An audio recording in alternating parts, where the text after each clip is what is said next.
If your GMC Acadia is refusing to turn over, don't panic. Most starting issues on this platform stem from 5 specific areas. Statistically, nearly half of all starting problems are caused by a weak battery or corroded terminals that just need a cleaning. Let's walk through the diagnostic playbook to find out exactly why your engine isn't firing up. Before you buy parts, check your battery voltage and try starting in neutral to rule out a faulty safety switch.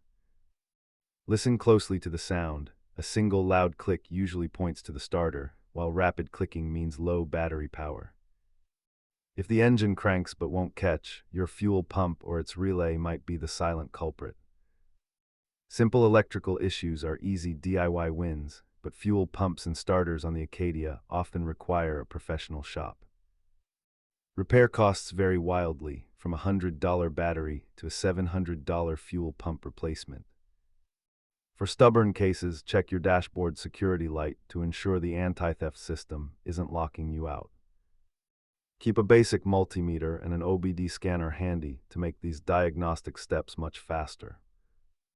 Remember, always test your battery first to avoid spending money on parts you don't actually need. If this helped you get your Acadia running again, hit that subscribe button for more troubleshooting playbooks.